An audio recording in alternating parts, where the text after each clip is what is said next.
Hai, Assalamualaikum anak-anak. Selamat bertemu lagi dalam pembelajaran IPS. Semoga kalian semua sehat dan tetap semangat mengikuti pembelajaran hari ini ya.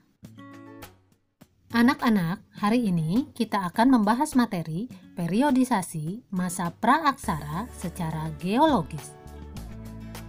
Setelah membahas materi ini, diharapkan kalian dapat pertama, menjelaskan pengertian masa praaksara, dan yang kedua, mengidentifikasi periodisasi masa praaksara secara geologis.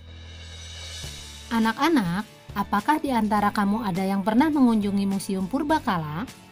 Di tempat itu, kamu dapat menemukan benda-benda peninggalan dari orang-orang zaman dahulu. Benda-benda tersebut ada yang berupa fosil, yaitu sisa-sisa tulang belulang manusia, hewan dan tumbuhan yang sudah membatu. Ada yang berupa artefak, yaitu alat-alat kehidupan seperti senjata, alat pertanian, dan alat rumah tangga. Ada pula yang berupa tulisan seperti prasasti dan naskah kuno. Melalui benda-benda tersebut, kamu dapat mengetahui kehidupan orang-orang pada zaman dahulu, khususnya di Indonesia. Sebelum mempelajari tentang bagaimana kehidupan masyarakat di Indonesia pada masa praaksara, terlebih dahulu kamu harus memahami apa yang dimaksud dengan masa praaksara. Praaksara berasal dari gabungan kata, yaitu pra dan aksara. Pra artinya sebelum, dan aksara berarti tulisan. Dengan demikian, yang dimaksud masa praaksara adalah masa sebelum manusia mengenal tulisan. Masa praaksara disebut juga dengan masa nirleka. Nir artinya tidak ada dan leka artinya tulisan. Sehingga masa nirleka yaitu masa tidak ada tulisan. Masa praaksara dikenal pula dengan masa prasejarah. Kapan waktu dimulainya praaksara dan kapan waktu berakhirnya? Masa praaksara dimulai sejak manusia ada. Itulah titik dimulainya masa praaksara. Adapun waktu berakhirnya masa praaksara adalah setelah manusia mulai mengenal tulisan. Berakhirnya masa praaksara tidak sama bagi tiap-tiap bangsa.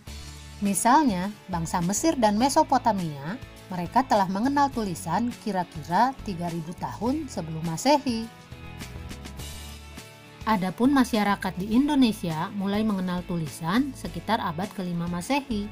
Hal ini diketahui dari yupa atau batu bertulis peninggalan kerajaan Kutai yang terdapat di Muara Kaman, Kalimantan Timur.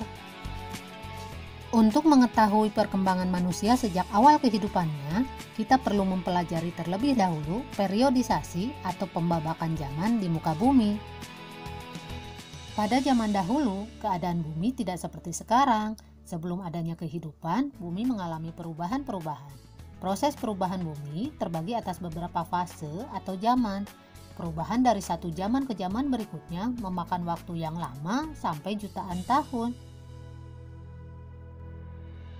Menurut para ahli geologi, sejarah perkembangan bumi terbagi menjadi 4 periode, yaitu zaman Arkaikum, zaman Paleozoikum, zaman Mesozoikum, dan zaman Neozoikum atau Kenozoikum. Yang pertama, zaman Arkaikum. Zaman Arkaikum merupakan zaman tertua. Zaman ini berlangsung kira-kira sejak 2500 juta tahun yang lalu. Pada waktu itu, kulit bumi masih sangat panas, sehingga belum terdapat kehidupan. Yang kedua, zaman Paleozoikum. Zaman kehidupan tua berlangsung kira-kira sejak 340 juta tahun yang lalu. Zaman ini sudah ditandai dengan munculnya tanda-tanda kehidupan. Antara lain, munculnya binatang-binatang kecil yang tidak bertulang punggung, berbagai jenis ikan, amfibi, dan reptil. Yang ketiga, zaman Mesozoikum. Zaman kehidupan pertengahan berlangsung sejak kira-kira 140 juta tahun yang lalu. Pada zaman ini, kehidupan di bumi makin berkembang. Binatang-binatang mencapai bentuk tubuh yang besar sekali. Kita mengenalnya sebagai dinosaurus. Zaman Mesozoikum disebut pula dengan zaman reptil karena pada zaman ini jenis binatang reptil yang paling banyak ditemukan. Yang keempat, zaman Neozoikum atau Kenozoikum, yaitu zaman kehidupan baru, berlangsung sejak kira-kira 60 juta tahun yang lalu. Zaman ini dibagi menjadi dua, yaitu zaman Tertier dan zaman Kuarter. Pada zaman Tertier, jenis-jenis reptil besar mulai punah dan bumi umumnya dikuasai oleh hewan-hewan besar yang menyusui. Contohnya adalah jenis gajah purba yang pernah hidup di Amerika Utara dan Eropa Utara. Sementara zaman Kuarter berlangsung sejak kira-kira 3 juta tahun yang lalu. Zaman ini sangat penting bagi kita karena merupakan awal kehidupan manusia pertama kali di muka bumi. Nah anak-anak, itulah pembagian masa praaksara secara geologis. Pada pertemuan selanjutnya, kita akan membahas periodisasi masa praaksara secara arkeologis. Baiklah anak-anak, sampai di sini dulu pertemuan kita kali ini.